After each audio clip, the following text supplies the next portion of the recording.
mort du président Jovenel Moïse a choqué tous les Haïtiens et les autres habitants du monde entier. C'était un président qui avait un bon plan pour sortir les Haïtiens de la pauvreté. C'est quelqu'un qui a été tué parce qu'il voulait faire de bonnes choses pour son peuple. Après que les anciens militaires colombiens et les politiciens locaux l'ont tué, un type illégitime est devenu Premier ministre en Haïti. Depuis que ce gouvernement a été au pouvoir en Haïti, la violence des gangs, les enlèvements et les manifestations ont été multipliées. Les gangs contrôlent de nombreuses parties de la capitale. Ces gangs fonctionnent de la même manière que les autorités locales. Ils n'ont aucune crainte. Les gangs arrêtent leurs voitures pour demander de l'argent. Ceux qui ne sont pas avec eux deviennent des victimes. Le peuple haïtien est le premier victime des gangs. Ils n'ont pas peur de la police et de la loi. Pourquoi devrait-il? Le Premier ministre lui-même est impliqué dans le meurtre du président Jovenel. Si vous regardez cette vidéo et sans pleurer, et vous n'êtes pas un être humain. La chaîne télévision France 24 a fait l'objet d'une enquête sur la violence des gangs et les crimes en Haïti. Ces crimes ont été dévoilés et devenus choquants pour ceux qui ont été témoins de cet assassinat. La famille des Enclos a été assassinée en partant de l'université. Sherwood des Enclos, 28 ans, et Sarah des Enclos, 24 ans, et la mère Joséphine ont tous été tués le 20 août. Ils ont été attaqués par un gang appelé 400 Marozo. Le nom du gang est de la mort sans joue.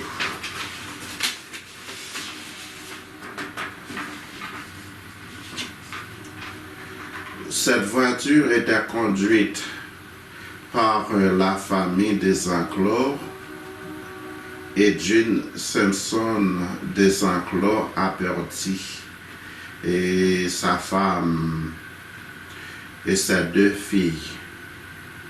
Simpson dit que quand il est arrivé, sa famille était déjà morte. Cependant, il a vu la voiture en flammes et il ne restait plus rien. 24 avril 2022, gang 400 Marozo attaqué chez Méchant. Du 24 avril au mai, 191 personnes ont été tuées. Cité Soleil est dirigé par Genève, famille et alliés, l'ancien officier Barbecue. Et du 7 juillet au 17, excusez-moi, et du 7 juin au 17 juillet, 300 personnes ont été tuées.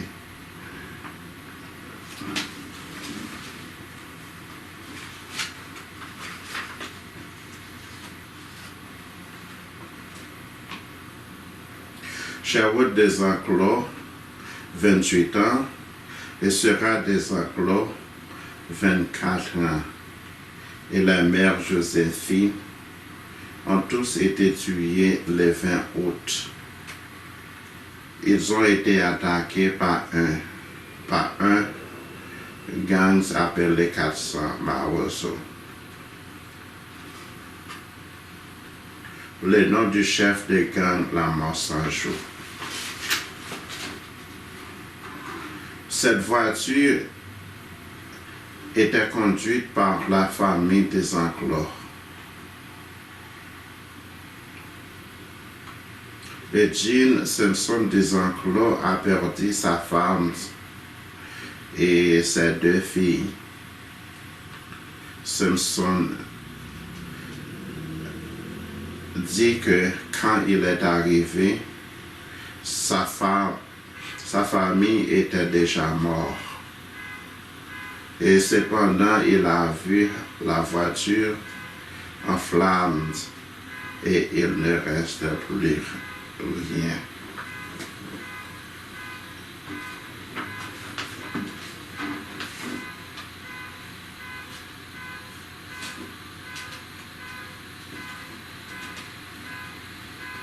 Quartier de Cité-Soleil à Port-au-Prince, selon une organisation haïtienne de défense des droits humains, le RNDDH, du 7 au 17 juillet, plus de 300 personnes ont été tuées à Cité-Soleil. Lors de ces affrontements, la population ne pouvait pas accéder à des biens de première nécessité, de l'eau, de la nourriture. Et nous savions que des gangs étaient actifs en Haïti, mais le fait que de tels massacres puissent avoir lieu en fait, dans la capitale nous a interpellés. On s'est demandé si ces gangs n'étaient pas en train de devenir hors de contrôle. Et ce sentiment finalement d'une situation hors de contrôle, c'est ce que nos observateurs nous ont confié. Donc nous avons notamment appelé des habitants du quartier de Cité-Soleil et d'autres quartiers de Port-au-Prince qui nous ont expliqué et on a voulu leur donner la parole, en tout cas à des habitants de Port-au-Prince qui vivent au milieu de ces violences. Il faut bien expliquer que ce document a été fait entièrement à distance par l'équipe des Obs. Racontez-nous. Alors oui, la particularité de cette émission, c'est qu'elle est fabriquée entièrement à distance au service des observateurs de France 24. Nous travaillons avec un réseau de citoyens lanceurs d'alerte à travers le monde. C'est une méthode qui nous permet d'avoir accès, de révéler des histoires là où les journalistes ont parfois peu accès sur le terrain.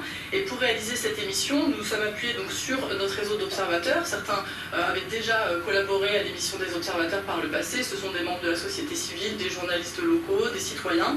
Et donc nous avons travaillé avec ce réseau et de fil en aiguille, nous avons été mis en contact avec des victimes de la violence des gangs. C'est évidemment un travail qui prend du temps. Il faut expliquer notre démarche. Il faut aussi sécuriser ces témoignages. Donc c'est pour cela que dans le document qu'on verra, il faut vérifier les images. Tout à fait. On s'est appuyé en fait sur des images qui sont diffusées sur les réseaux sociaux. Donc ce sont des images qui sont diffusées par des citoyens ou par les membres des gangs. Pour cela, il faut les dater, les géolocaliser. Et donc on travaille avec ce réseau, mais aussi avec des rapports d'ONG, de la presse locale et aussi des outils techniques qui nous permettent de géolocaliser ces images pour les vérifier. Quel est le sentiment qui prime? Alors nous, de tous les témoignages qu'on a pu recueillir, on a vraiment eu le sentiment que c'était un sentiment d'impunité qui était vraiment là dans tous les témoignages qu'on a pu avoir. Il y a une parole d'un observateur à Cité-Soleil qui nous a marqué, qui nous a dit lors des affrontements à Cité-Soleil en juillet, les habitants attendaient une réponse de la part de l'État, des autorités, et cette parole ne venait pas. Et c'est donc ce sentiment d'impunité qu'on a retrouvé aussi chez l'autre observatrice, habitante d'une zone qui s'appelle la plaine du cul-de-sac, où des affrontements ont également fait plus de 191 morts. Et elle nous disait, ces gangs n'ont pas peur de la loi, n'ont pas peur de la police. Et des observateurs nous ont dit, on a l'impression que finalement ces gangs ont carte blanche, peuvent tout se permettre. C'était le sentiment de nos observateurs. On va regarder donc votre document que vous avez réalisé donc avec Chloé Lauvernier, avec l'équipe des Obs pour France 24, dans l'affaire des gangs. C'est tout de suite.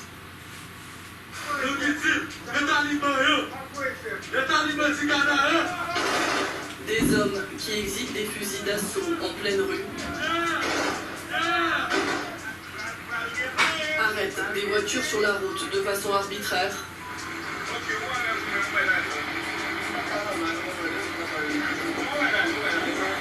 Et défient ouvertement les autorités.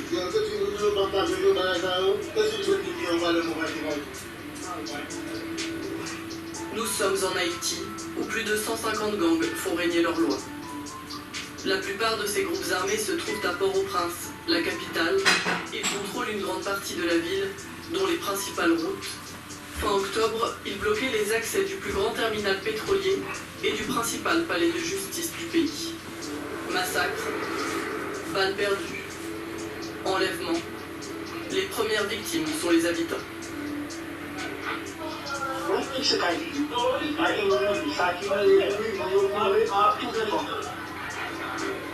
Les gangs sont actifs en Haïti depuis des années.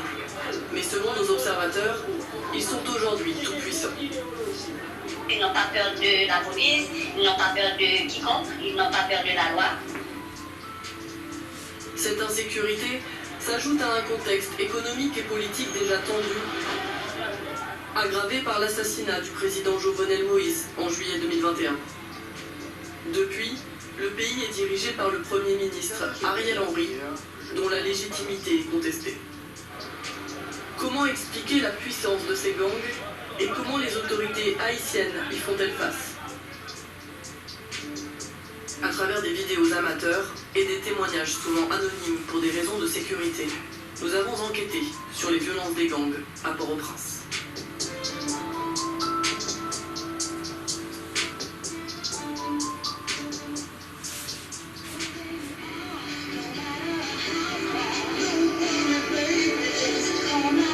Un tube légendaire et deux sœurs qui dansent, complices.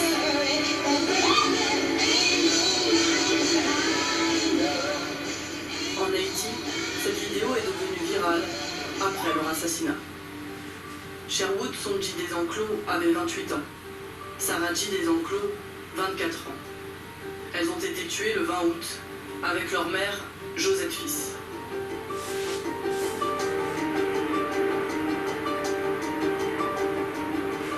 L'assassinat des trois femmes s'est produit en banlieue de Port-au-Prince alors qu'elles se rendaient à l'université. Sur la route, elles ont été attaquées par le gang des 400 Marmozo.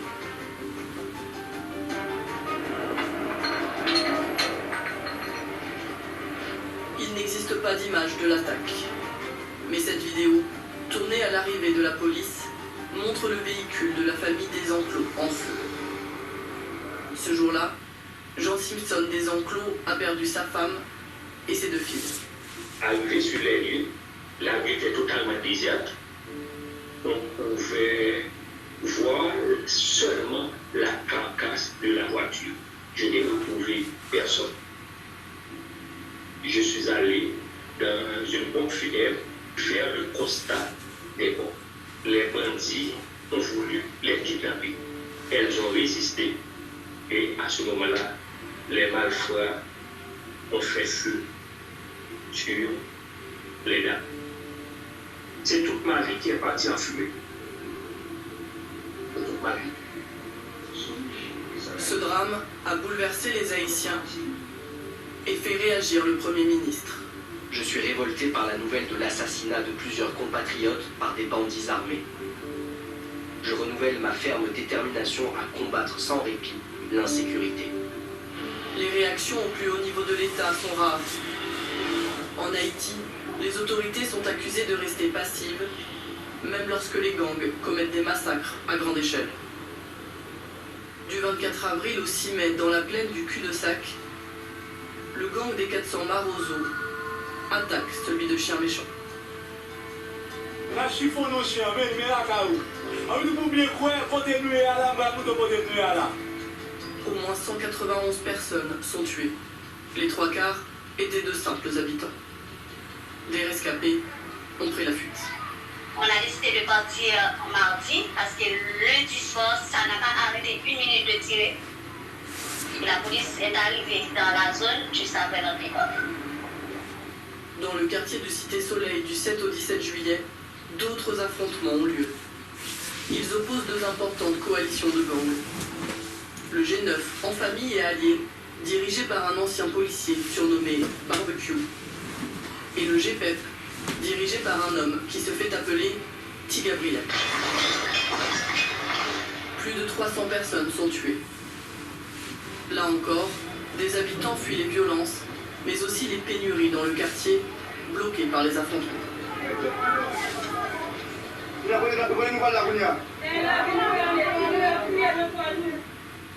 Selon le Réseau national de défense des droits humains, une organisation haïtienne qui a documenté ces deux massacres, la police a adopté une posture non interventionniste.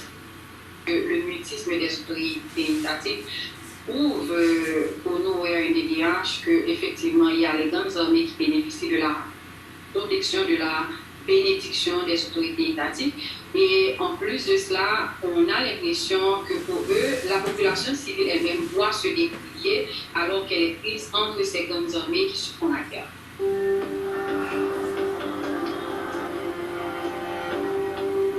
Tu donnes pour tes grands balles là. Tu l'ajoutes. C'est ce que tu as fait dans le moment où tu prends balle là. Comment escalier? Cette adolescente a été blessée par une balle perdue. Elle a été filmée par notre observateur, l'un de ses voisins, à Solino. Dans ce quartier, les gangs ne s'affrontent pas directement, mais les habitants sont régulièrement touchés par des balles perdues. Il y a des gens qui se cachent sous leur lit pour se protéger des balles qui perforent les toits de leur maison. La plupart des toits sont en tôle, donc ça ne résiste pas vraiment aux balles. Parfois il y a des blessés et même des décès. J'ai un ami, pendant qu'il était couché dans son lit, il a ressenti quelque chose de chaud qui lui est tombé sur la jambe. Il a vu que c'était un projectile et en regardant d'où ça venait, il a aperçu le trou dans le toit de sa chambre. Quelques jours après, on était ensemble à parler, à se faire des blagues dans la rue. On a entendu un bruit et c'est en regardant par terre qu'on a trouvé un autre projectile. Nous avons montré cette balle à un expert en balistique et celle-ci. Elles peuvent tuer à plus d'1 kilomètre et sont destinées à des armes de guerre. Sur les réseaux sociaux, les gangs exhibent ces armes avec fierté. Ici, on voit par exemple un fusil M16A2. Là, un fusil de type AK-47. Avec leurs armes, les gangs sont mieux équipés que la police. Les policiers meurent d'une manière générale lorsqu'il y a des affrontements entre les grandes armées et la police. Et aussi, la deuxième chose, c'est que en fait, c'est une police qui est souvent obligée de battre en retraite. La police est mal équipée en raison des restrictions imposées par les États-Unis concernant la vente d'armes à l'État haïtien. Un problème auquel s'ajoute son manque d'effectifs et des liens entre certains policiers et les gangs.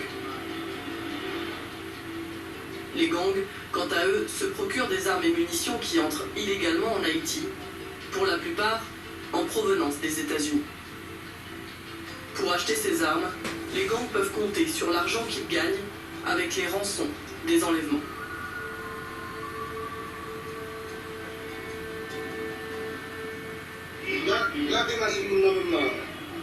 Dans cette vidéo, le chef du gang, 5 secondes, nargue les autorités après avoir enlevé 38 personnes.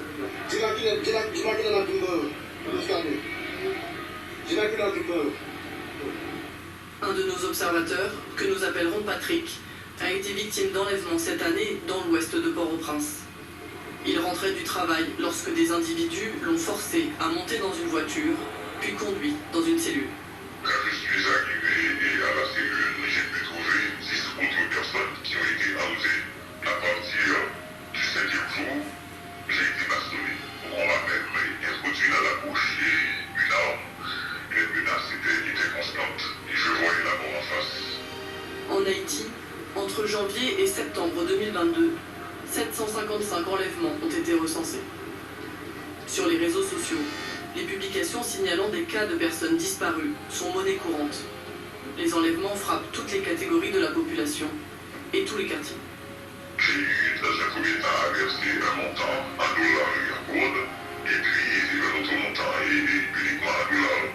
Et ce n'est pas 10 000, ce n'est pas 20 000, ce n'est pas 50 000 dollars. Non, cela va bien au-delà de ces montants. On a pu négocier et de montant X, on est passé à un montant et Y. Patrick a passé 1 mois en captivité avant d'être libéré. Comme beaucoup de victimes d'enlèvement, il n'a pas souhaité dire combien il a versé à ses ravisseurs. Pour payer ses rançons, beaucoup d'Haïtiens doivent organiser des collectes d'argent auprès de leur entourage. Mais l'argent des gangs vient aussi d'hommes d'affaires et d'hommes politiques qui cherchent des appuis lors d'élections. Nous estimons au niveau du RNDDH qu'il n'y a pas d'idéologie vraiment derrière ce lien qu'entretiennent les gangs armés avec ceux et celles qui sont au pouvoir.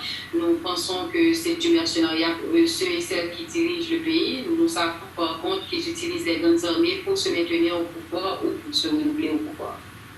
Dans les quartiers où ils opèrent, les gangs rançonnent également les commerçants, les entreprises et paralysent ainsi l'économie. Partout dans le pays depuis fin août, des manifestations se sont multipliées pour dénoncer l'insécurité, le coût de la vie et demander la démission du Premier ministre Ariel Henry.